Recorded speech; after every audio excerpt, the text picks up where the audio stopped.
The pros and cons of buying a waterfront home. Dear friends, buying a home with stunning views of the ocean or a beautiful lake is a dream for many, but a slice of paradise comes with costs that can be difficult to anticipate or plan for. Here are some of the upsides and downsides of purchasing a waterfront home. Buying a waterfront home. Pros.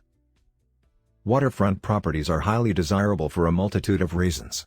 Who can argue that living on the water isn't a relaxing, uplifting experience? Anyone who has sat on a beach or stayed in a waterfront house can attest to the near medicinal effects of the sound of lapping waves and seagulls, says a real estate agent.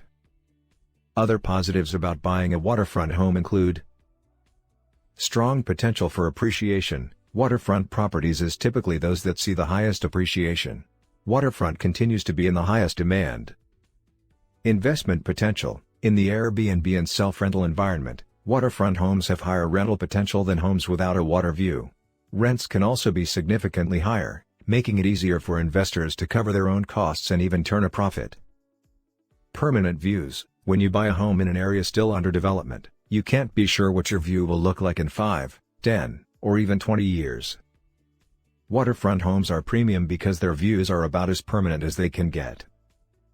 Buying a waterfront home. Cons. A lot of the extra cost of a waterfront home is in the dirt itself, the lot you buy. The more prime the location, the more you'll pay. Cost isn't the only downside of buying a waterfront property. There are other potential pitfalls, some of which you might not be aware of until it's too late. Added regulations. Many new waterfront homeowners don't realize that they're going to be subject to specific rules. Depending on your area, there may be a coastal commission or other organization that may restrict what you can and cannot do to the house in terms of increasing the size of the home or renovating it. Less privacy. Waterfront homes are sometimes in areas that attract a lot of visitors. This could increase traffic or lead to strangers being around your property a lot more than in a regular neighborhood. Waterfront properties extend to the mean high water mark, so during low tide, your beach could actually be considered public property, open to boaters or walkers, for instance. Climate change concerns. There is growing concern about the potential impact of rising water levels on waterfront communities.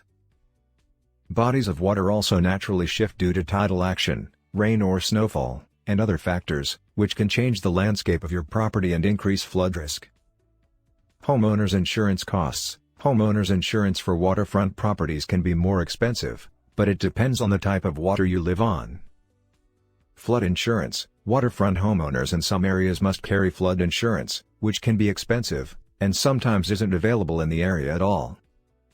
Expensive repairs. Some waterfront homes might need a special exterior finish to protect against salt and sand damage, as well as stormproofing, such as impact windows, which can be pricey. Should the waterfront area experience a bad storm, there might also be the need for extensive, and expensive, repairs. If you like the video, give it a thumbs up and share it with your friends. For getting more useful and interesting information, subscribe to Engineer AJ Ladd's channel How to Make My House.